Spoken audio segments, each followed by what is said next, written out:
जीवन के बेसिक नहीं बदलते, समस्या कितनी भी बड़ी हो मनुष्य ही जीतता है। जीवन के चैलेंज प्रतिदिन बदलते हैं, व्यक्ति का विजन स्पष्ट होना चाहिए।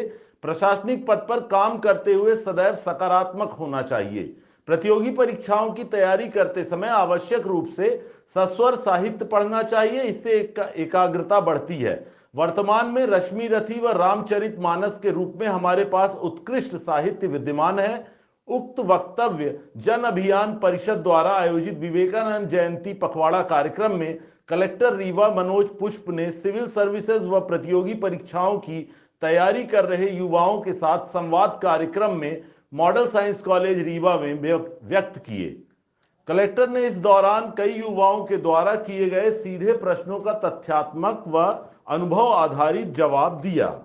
युवाओं के प्रश्नों का जवाब देते हुए कलेक्टर रीवा ने बताया कि उनका छात्र जीवन से रीवा से जुड़ाव रहा है। कई प्रतियोगी परीक्षाओं में शामिल होने वे रीवा आते थे। रीवा पदस्थापना के दौरान प्राप्त अनुभव व जिम्मेदारियों पर बात करते हुए बताया कि रीवा आने पर उन्होंने जिले में शासन द्वारा संचालित माइक्रो प्रोजेक्ट का अध्ययन कर उन्हें गुणवत्ता के साथ पूरा करने का लॉन्ग टर्म व शॉर्ट टर्म विजन सेट किया है। समय प्रबंधन पर पूछे गए प्रश्न पर उन्होंने बताया कि अध्ययन के दौरान विषय के अंक के आधार पर समय का निर्धारण करना चाहिए। विषय अध्ययन के दौरान हमें अपने दोस्तों के साथ सह अध्ययन व विमर्श को बढ़ाना चाहिए।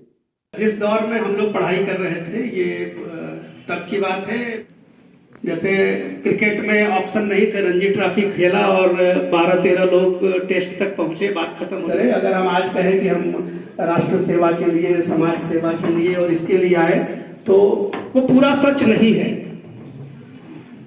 सबसे पहले तो हम बहुत बात करते हैं प्रशासन की गुणवत्ता पर, तो आपका क्या विजन है कि हम प्रशासन की गुणवत्ता को कैसे क्रियाशील बना सकते हैं और लोगों की समस्याओं का समाधान त्वरित रूप से दूर कर सकते हैं?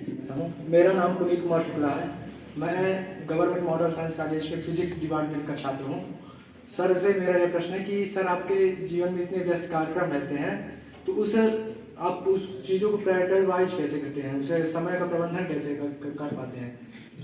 Have a marvelous afternoon to you, sir. It's fantastic that I'm talking to you.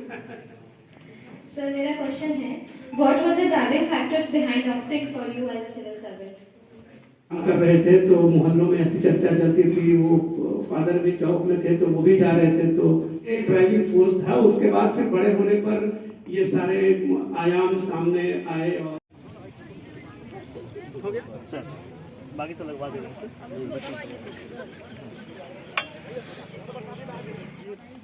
बाकी लाई झाड़ा होते हैं।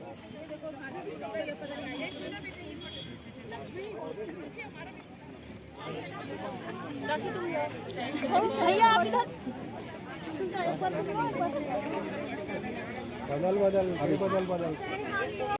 आज राज्य शासन के निर्देशों के अनुरूप पूरे ज़िले की विकास यात्राओं में वृक्षारोपण किया जा रहा है। सभी स्कूल, कॉलेजेस और आंगनवाड़ियों में वृक्षारोपण का विशेष अभियान किया जा रहा है। उसी के तारतम्य में मॉडल साइंस कॉलेज में ये विशेष आयोजन किया गया है, जिसमें छात्रों के साथ संवाद का भी एक कार्यक्रम किया गया है, जिसमें छात्रों के छोटे छोटे क्वेरीज का निराकरण किया गया है और उनको वृक्षारोपण के लिए प्रेरित किया गया है। आज वृक्षारोपण की शुरुआत की जा रही है और हम लोग प्लान करेंगे कि चूँकि बाउंड्री वाल है, इसलिए यहाँ पर बहुत ही अच्छा वृक्षारोपण किया जाए। एक बोटेनिकल गार्डन भी है इसमें, उसको भी काफ़ी समृद्ध किया जाए। वृक्ष हमारे जीवन के लिए जो सबसे आवश्यक तत्व है, ऑक्सीजन, उसकी सप्लाई करता है। तो हम सभी को बड़ी से बड़ी मात्रा में न केवल वृक्ष लगाना चाहिए, बल्कि वृक्षों की रक्षा भी करनी चाहिए, ताकि हमारे जीवन के आसपास ऑक्सीजन की कोई कमी न रहे और हमारा जो आने वाली पीढ़ी है उनके प्रति जो हमारी आवश्यक रोल है वो ये है कि हम एक ऐसा संसार उसे दे के जाएं जो ऑक्सीजन से भरा हुआ रहे और उन सभी तत्वों से भरा रहे जो जीवन के लिए आवश्यक है। तो इस अंकुर अभियान के अंतर्गत सभी से ये अपील है कि आप वृक्ष लगाएं। उन वृक्षों को ऐप डाउनलोड करके और उस पर अपलोड भी करें, उनकी रक्षा करें और उन्हें बढ़ता हुआ देखें। जब आप अपने लगाए हुए वृक्षों को बड़ा होते हुए देखेंगे तो आपको सचमुच बहुत आनंद आएगा और जब आने वाली समय में आपके बच्चे, आपके ग्रैंड चिल्ड्रन उस पौधे को बड़ा होते हुए और फल देते हुए आपकी चर्चा करेंगे तो आपको आनंद आएगा। आप पौधे लगाएं, अपने पुरखों की याद में लगाएं, अपने जीवन के महत्वपूर्ण जो दिन हैं उन पर लगाएं और पूरे रीवा को वृक्षों से सराबोर कर दें। आप सभी को ढेर सारी बधाई, ढेर सारी शुभकामनाएं।